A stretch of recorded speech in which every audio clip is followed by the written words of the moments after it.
Ravi was a man who believed in quiet living. He had worked for many years in the city, saved every coin, and finally bought a large piece of land near a calm lake. The place was far from noise, far from traffic, and far from people who loved rules more than peace. He built a small but strong house near the edge of the lake and slowly shaped the land into his dream. The lake itself was not just water to him. It was part of his soul. Every morning he walked down the slope with a cup of tea and watched the sun paint the surface gold. Ducks often swam near the reeds and fish jumped once in a while, breaking the calm surface. Ravi felt proud because he owned not just the land but also the lake. It was written clearly in his papers. It was his, free and clear. For many years nobody bothered him. He planted trees, grew a garden, and repaired a simple wooden boat he had found broken near the shore. He spent evenings sanding the wood, painting the sides, and fixing the small motor. The boat was not grand, but it was strong, and to him it was special. One bright summer afternoon, when the air was warm and the sky held not a single cloud, Ravi decided it was time. He walked down to the water, set the boat on the small ramp he had built, and pushed it into the lake. The boat slid forward smoothly, touched the water, and floated as if it had been waiting for this moment. Ravi smiled like a child and stepped inside. He pushed away from the shore and felt the cool wind brush against his face. But peace never lasts long when people love control. Just as Ravi was preparing to turn the motor on, he heard sharp voices from behind. A group of people stood near the edge of his fence. They were from the Homeowners Association, the group that managed the houses and shared spaces on the far side of the lake. Ravi never paid them much attention because he did not live in their cluster. His land was separate and his lake rights were his alone, yet here they were walking down the path like they owned the place. At the front of the group stood a tall man with a stiff walk. His name was Mark, the head of the HOA. He was known for telling others what they could and could not do. "You can't do that here," Mark shouted. His voice echoed across the water.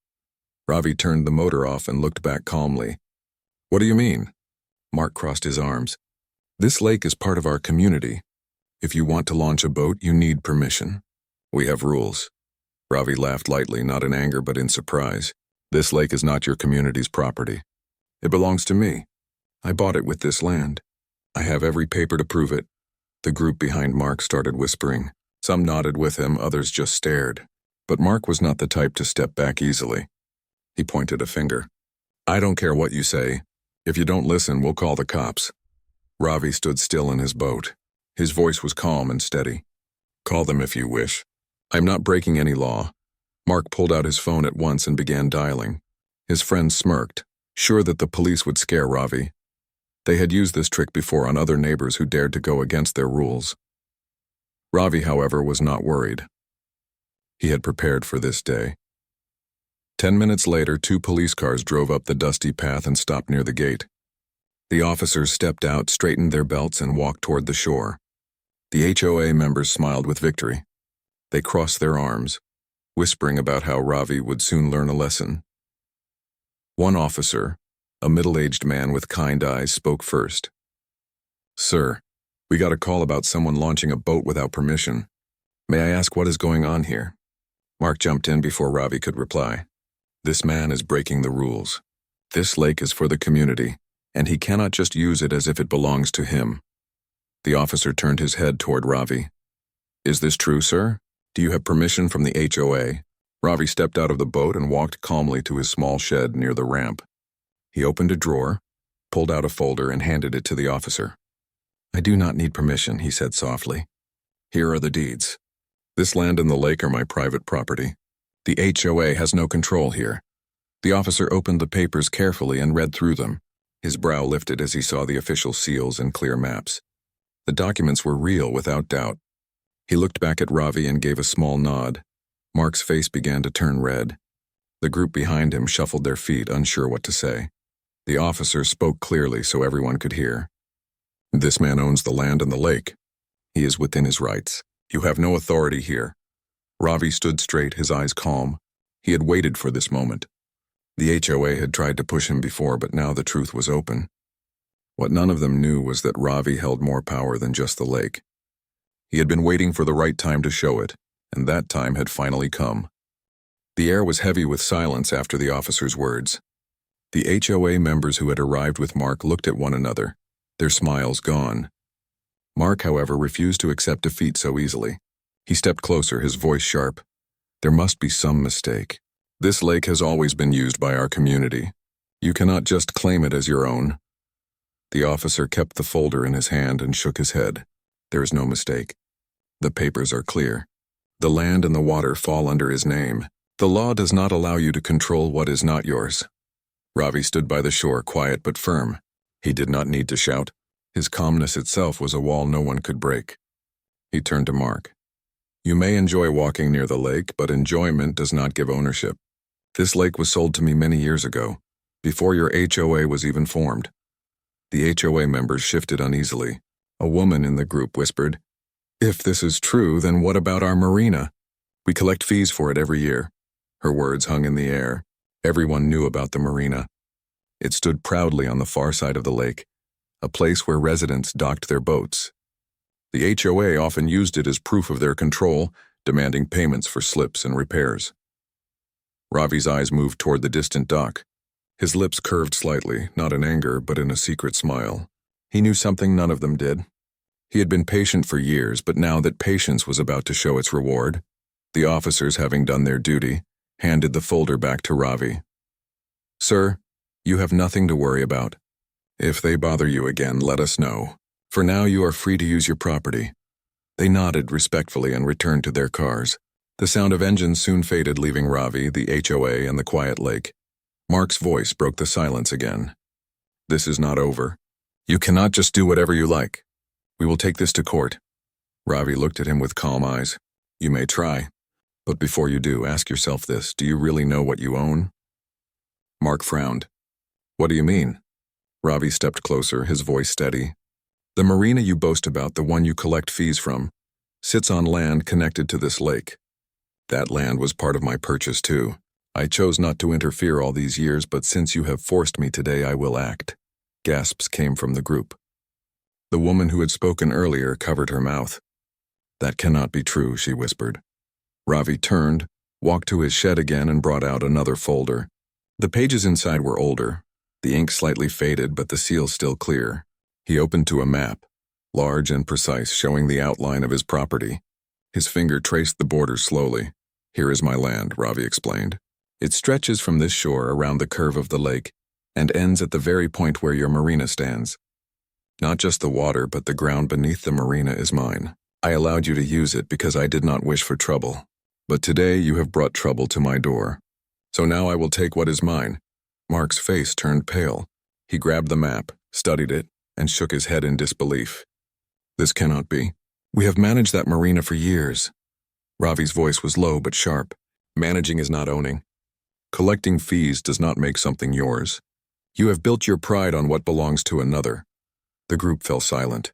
Some began whispering nervously. Others looked at Mark as if blaming him for pushing too far. Ravi carefully placed the folder back inside the shed and locked it. Then he faced them again. From this day forward, no payment for the marina goes to your HOA. It belongs to me. If residents wish to dock their boats, they will speak with me directly. You have no claim. Mark's jaw tightened, but he could not find words. His voice, once filled with power, now carried only fear of losing control. You cannot just take it like that. Ravi's tone remained calm. I am not taking it. I already own it. You were trespassing on my rights all along. The crowd slowly began to disperse, murmuring as they walked away. Mark remained a little longer, glaring at Ravi. But in his heart he knew the fight was already lost. The truth was stronger than his rules. Finally, he turned and left with heavy steps. When the shore was quiet again, Ravi sat on the edge of his boat and watched the lake. The wind was soft, carrying the scent of water and reeds. His patience had lasted many years, and now the time had come to stand firm. He thought of the future, of how the marina would now fall into his hands, and how every coin collected there would no longer feed the pride of the HOA, but would instead support the land's true owner. The lake rippled gently, as if nodding in agreement. For Ravi, this was not just a victory of land. It was a victory of patience, truth, and the quiet strength of a man who refused to be bullied. But Ravi also knew something else. The HOA would not give up so easily. Mark was the kind of man who hated losing, and he would surely return with new plans. Ravi leaned back in his boat, eyes on the horizon, ready for whatever storm might come. The battle for the lake had only just begun. The next few days at the lake were calm. Ravi spent his mornings fishing from his boat, his afternoons working in his garden, and his evenings sitting by the water. He enjoyed the silence, but he also knew that silence after a storm was never permanent. The HOA would not forget what had happened. Sure enough, 1 week later, a new problem appeared. Ravi woke early to find several signs posted near the road that led to his property. The signs carried bold letters, "Private property of HOA, no entry without permission." Ravi stood before the signs, his face steady but his heart heavy with annoyance. He had shown his papers. He had proved his rights. Yet the HOA still tried to claim what was not theirs. It was not just arrogance. It was desperation. Later that day, Mark arrived again, this time with 2 other members. They walked with quick steps, their faces stiff. Mark pointed at the signs. "These are our rules. You cannot run the marina without HOA approval. Residents will not pay you." Ravi looked at him with calm eyes. "Your signs do not change the truth. You can plant them wherever you like, but they will not erase my deeds. The marina rests on my land. The water belongs to me. You cannot take that away." The man beside Mark, a shorter fellow with sharp eyes, spoke next. "Maybe you own it on paper, but people trust us, not you. Without our support, you will gain nothing." Ravi did not argue. He only nodded. "We will see." Over the next week, the HOA began a campaign against him. They sent letters to every household near the lake, warning residents not to deal with Ravi. They told stories that painted him as a greedy man who wanted to steal from the community. They even held a meeting at the clubhouse where Mark stood at the front, shouting about rules and unity. For a short time, it seemed to work. Some residents avoided Ravi when they saw him at the market. A few even shook their heads when his name was mentioned. But Ravi had lived long enough to know that truth always came to light. One evening, while he sat by the shore, an old man named Hari came to visit. Harry had lived near the lake longer than anyone else. His hair was white, his back slightly bent, but his voice was full of strength. "Ravi," Hari said kindly, "I was at the meeting today. They speak against you, but I know better. I was here when this land was sold to you. I saw the papers with my own eyes. Do not let their noise disturb your heart." Ravi smiled softly. "Thank you, Hari. They can spread lies, but lies cannot hold forever. People will see." And people did begin to see. Within days, cracks appeared in the HOA's story. One family asked Mark why they had been paying fees for a marina built on land that did not belong to the HOA. Another resident demanded to know why the HOA never showed deeds for the lake. The more questions arose, the more restless the community became. Mark tried to hold control, but his anger grew. He stormed into Ravi's property one morning without warning. "You think you are clever," he shouted. "But we will not let you win. We have lawyers. We have money. You cannot fight us." Ravi stood tall, his voice calm. "I do not need to fight with anger. The law itself is on my side. If you bring lawyers, I will bring papers. If you bring money, I will bring truth. And truth always wins." Mark's hands shook with rage, but he turned and left, muttering under his breath. His pride had taken another blow, and he would not rest until he tried again. That night, Ravi sat by the window of his small house, looking out at the lake. The moon shone across the water, silver and clear. He thought about his journey, how long he had worked to earn this place, how many sacrifices he had made to own it. He would not allow anyone to steal it now. He also thought about the marina. Until now, it had been just a dock in his eyes, a place where boats rested. But with the HOA trying so hard to claim it, he realized its true value. The marina was not just wood and water. It was power. Whoever controlled it controlled the flow of the lake's activities. Ravi leaned back in his chair and decided that from the next day, he would take action. If the HOA wanted to fight, then he would no longer remain silent. He would not only protect his rights, but also strengthen them. The next morning, he walked to the marina for the first time in years. The boards creaked under his steps and the boats rocked gently. A few residents stood nearby, curious but cautious. Ravi greeted them kindly and began to inspect the place. As he walked, he made notes in his mind. The wood needed repair, the ropes were old, and some posts leaned too much. He realized that with a little work, the marina could become more than what it was. It could be a center for the lake, a place where people felt safe, where they saw care instead of greed. When he turned back toward the shore, he noticed something. Several residents were watching him, their eyes no longer filled with doubt but with interest. Perhaps they too wondered what change might come if the marina passed into new hands. Ravi knew then that the time had come. He would not only hold his papers as proof, he would act, repair, and rebuild. He would show everyone that the true owner cared more than the false rulers ever did. The lake, shining under the morning sun, seemed to whisper its approval. The morning air was fresh when Ravi walked back to the marina with tools in his hands. For years he had ignored this place, letting the HOA act as if it was theirs. But now the time had come to remind everyone who the true owner was. The wooden boards of the dock were cracked and weathered. The ropes that tied the boats were frayed. Some poles leaned dangerously, and the paint on the railings had peeled away. To most people, the marina looked tired, ready to collapse in a few years. But to Ravi, it was an opportunity. He began by replacing the broken boards. He worked carefully, hammering each nail with patience. His hands were rough from years of labor, but his movements were steady and sure. As he worked, a few residents passed by. Some stopped, curious about what he was doing. One man asked him, "Why are you fixing this place?" "The HOA always said it was theirs." Ravi smiled gently. "Because this land is mine. And if it is mine, then I must take care of it." The man nodded slowly. "I never saw the HOA repair anything here. They only collected fees." Ravi continued his work. Word spread quickly through the neighborhood that the quiet man by the lake was repairing the marina on his own. Soon more residents began to watch. Some brought him water, others offered small help like holding boards or carrying nails. Even those who once believed the HOA's words began to see the truth.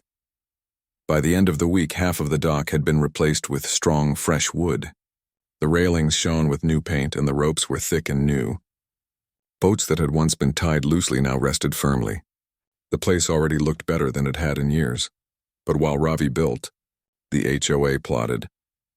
Mark could not stand the sight of people gathering around Ravi. He felt his control slipping, and nothing burned him more than losing power. In a private meeting at the clubhouse, he slammed his hand on the table. "He is turning people against us," Mark said angrily. "If he takes the marina, then what use is the HOA? We cannot let him succeed." The shorter man with sharp eyes, who always followed Mark, leaned forward. "We should block him legally. If we claim the marina as community property, the court might listen." A woman in the group added, "But he has deeds." "We saw the papers," Mark clenched his teeth. "Papers or not, people trust what they hear. If we shout loud enough, they will believe us again." So the HOA began a new move. They spread rumors that Ravi was only repairing the marina to raise fees higher than before. They claimed he wanted to profit from the lake, not protect it.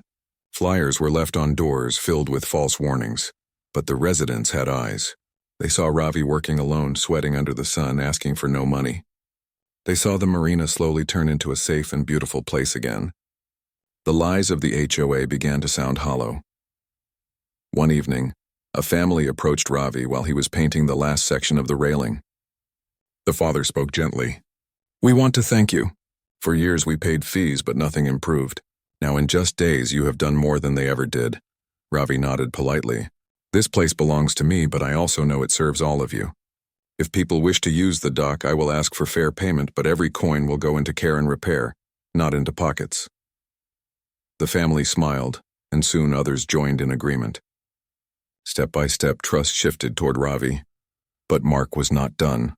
A week later, Ravi arrived at the marina to find something strange. Several new chains and locks had been placed on the gates leading to the dock. On the boards, someone had painted large red letters. "Closed by HOA," Ravi sighed. He did not shout or panic. Instead, he fetched a small box from his shed, opened it, and pulled out another set of papers. These were official letters from the land office, stamped with authority. He walked to the locked gate, and by chance a crowd of residents had gathered, curious about the red letters. Holding up the papers, Ravi spoke clearly. "This marina is mine. The land, the dock, and the shore are written under my name. These locks are not legal. Whoever placed them here has broken the law," the residents murmured. Some even frowned in anger. "We pay for this place," one woman said. "How dare they close it when it belongs to you?" With steady hands, Ravi cut the locks open. The chains fell with a heavy sound. He then tore away the red letters and tossed them aside. The marina was free once more. That night, Mark's anger boiled like fire. He sat alone in the clubhouse, staring at his reflection in the glass. His pride had been wounded, his control broken piece by piece. He whispered to himself, "If the law cannot stop him, then I must find another way." But Ravi, sitting on his porch with the moonlight shining over the lake, felt no fear. He had lived through storms before. He knew patience and he knew truth. The HOA might plan more tricks, but Ravi was ready. The lake itself seemed to guard him, its calm surface reflecting the strength of a man who would not be moved. Morning sunlight spread across the lake as Ravi unlocked the Marina gate. The chains that the HOA had placed were gone, and the dock stood strong with its new boards and shining paint. Ravi carried a small notebook with him. Inside, he had written simple plans for how the Marina would be run now that he had taken back control. He believed in fairness. If someone used the dock, they should pay a small fee, but the money would not disappear into secret accounts like before. Every coin would go back into care, repairs, and safety. For Ravi, ownership was not about power. It was about responsibility. The first family to approach that day was the same one that had thanked him earlier. The father walked forward with a small envelope. "We know this place belongs to you," he said. "Here is our payment for the slip. Please use it to keep the dock safe." Ravi accepted the envelope with gratitude. "Thank you. You will see where this money goes. Every repair, every improvement, I will make it clear to all of you." Word spread quickly. One by one, residents came forward. Some brought small amounts, others offered their labor instead of money. A young man offered to paint, while an older woman said she could plant flowers along the shore. The Marina slowly turned into a shared dream, not a place of control and fear. But while residents moved closer to Ravi, the HOA grew restless. At their next meeting, Mark slammed his hand on the table again. "He is stealing our authority." People listen to him now, not us. The shorter man with sharp eyes leaned back. "Maybe it is time to let it go. The deeds are clear. If we keep fighting, we will only lose respect." Mark glared. "Respect means nothing without control. If we lose the Marina, then what are we? Nothing but a group of talkers." "No, we must strike harder." The others shifted uneasily, but no one dared to challenge him. Meanwhile, Ravi's work at the Marina grew. He set up a small board with notes showing how much money came in and how it was spent.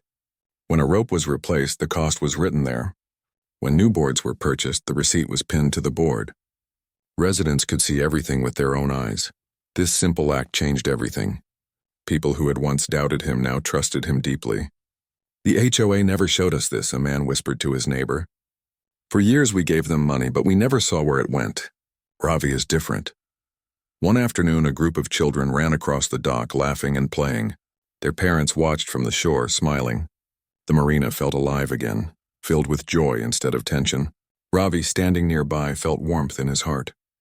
This was what he wanted, not just ownership, but peace. But peace rarely lasted long when pride was wounded. A week later, the HOA tried a new move. Mark sent letters to every resident, stamped with the HOA's seal. The letter claimed that Ravi's repairs were unsafe and that the Marina could collapse at any time. It warned people not to use it, saying anyone who did would be at their own risk. When residents read the letter, some grew worried.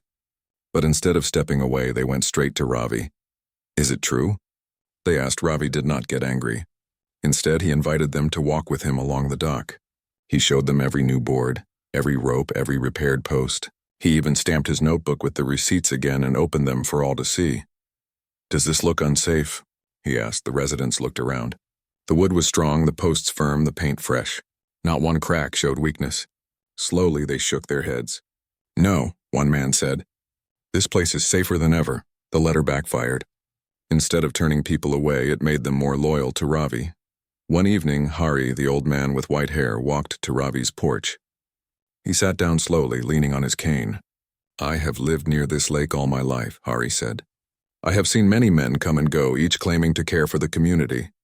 But you, Ravi, you do not just claim, you show it. That is why people are with you now." Ravi listened quietly, then gave a small smile. "I only do what any man should do, care for what he owns and share where he can." Hari nodded. "But remember, Mark will not stop. His pride is deep. He will strike again." Ravi's smile faded, but his eyes remained steady. "I know, but I am ready," and he was. For in his mind, Ravi had already begun to plan the next step. It was not enough to defend the marina again and again. He had to secure it fully in a way that no HOA letter or rumor could challenge. As the sun sank behind the trees, painting the lake in shades of orange and gold, Ravi looked out at the water. He felt the weight of responsibility on his shoulders, but also the strength to carry it. The residents were with him now, and together they could face whatever storm the HOA tried to bring. The tide had turned, and Ravi knew it. The lake no longer echoed with the commands of the HOA. It carried the quiet promise of a man who would not be moved. The days at the marina grew brighter. Families came to fish, children laughed on the dock, and boats rested safely in their slips. Trust in Ravi had grown so strong that even those who once doubted him now greeted him with warmth. But the better things became, the more restless the HOA grew. Mark could no longer hide his anger. Each day he watched from the distance as more people sided with Ravi. His pride felt crushed, and in his heart he swore he would take back control no matter the cost. At the next HOA meeting, he stood tall and raised his voice. "We cannot let this man win. He is destroying our authority. If we lose the marina, we lose everything. We must go to court." The members exchanged uneasy looks. Some had grown tired of the fight, but Mark's forceful tone pushed them into silence. Finally, the shorter man with sharp eyes nodded. "Then let us file a claim. We will argue that the marina is part of community land." And so they did. Within days, Ravi received a thick envelope stamped with legal marks. Inside were papers from the court. The HOA was suing him, claiming that the marina belonged to the community. Ravi read each page carefully, his face calm. He was not surprised. He had known this move would come. That evening, as the sun dipped low, Ravi sat on his porch and thought deeply. Fighting in court meant time, effort, and money, but he also knew the truth was on his side. The deeds were clear. The maps were precise. The HOA had nothing but pride and empty words. The next morning he gathered his papers.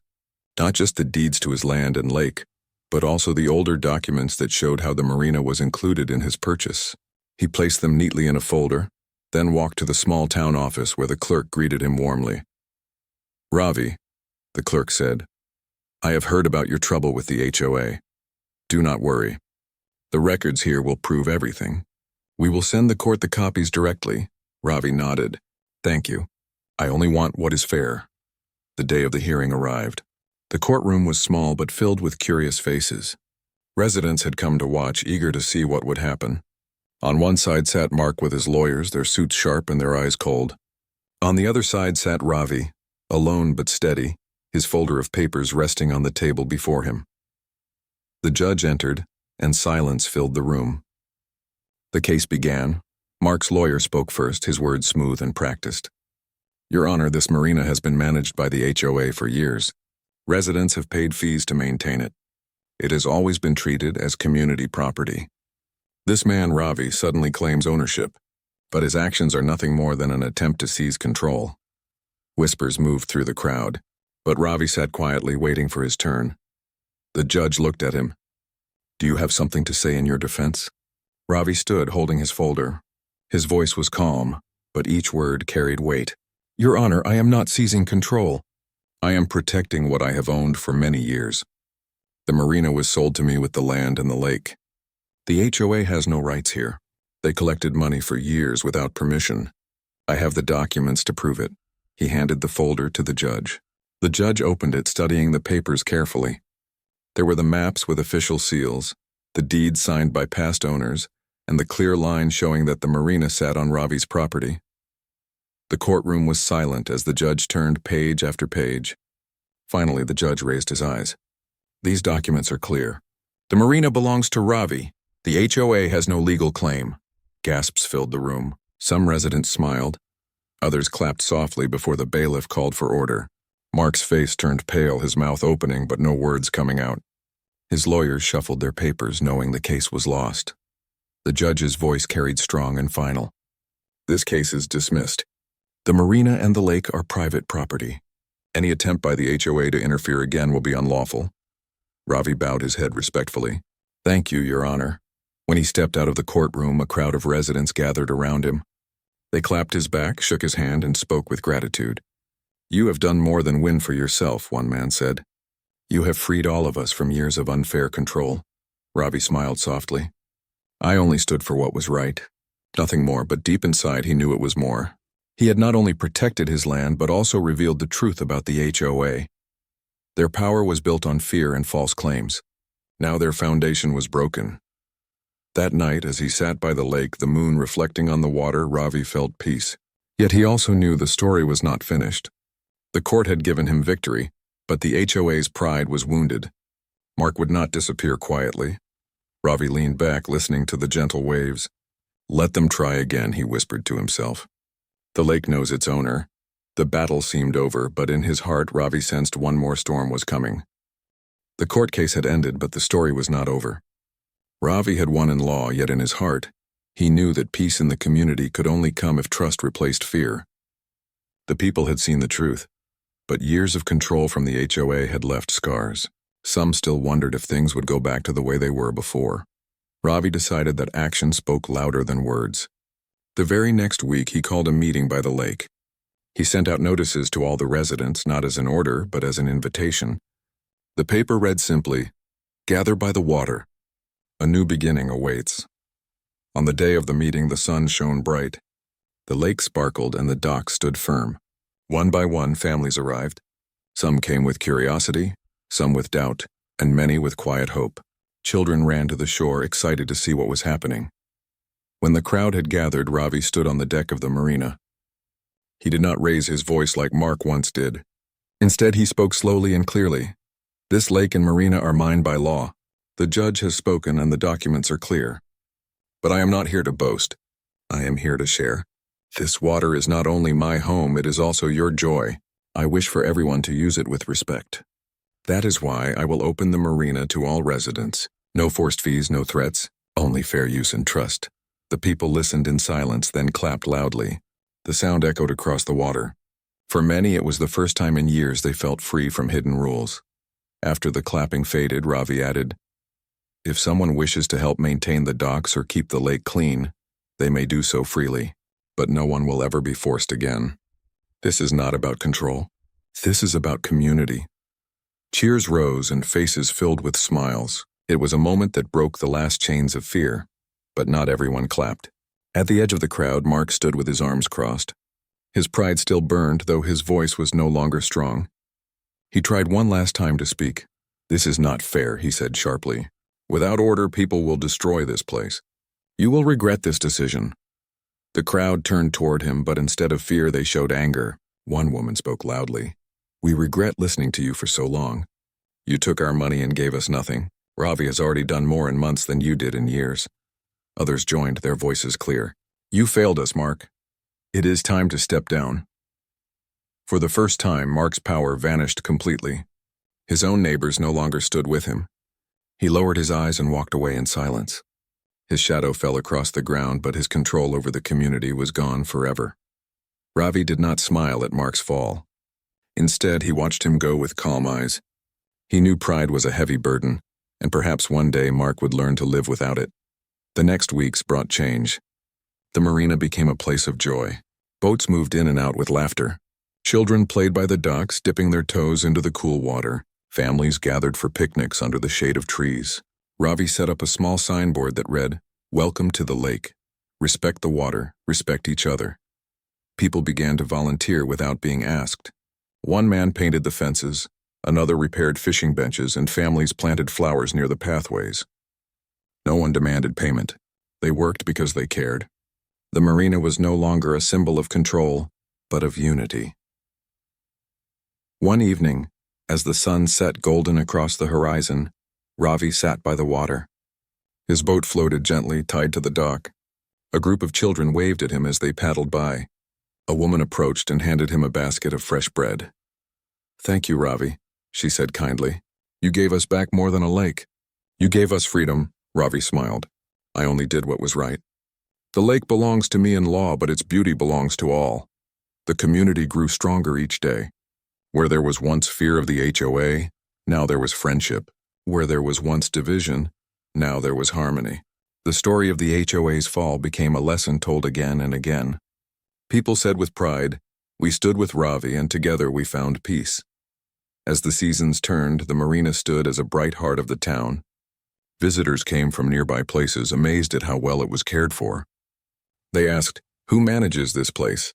And the residents answered with smiles, "No one manages us. We take care of it together." Ravi, watching quietly, felt a deep sense of joy. He had not only defended his rights, but had also changed the spirit of the community. The lake was safe, the marina was alive, and the people were free. On one clear night, with the stars shining above and the water calm, Ravi whispered to himself, "This is the true victory. Not the papers, not the courtroom, but the peace we have built together."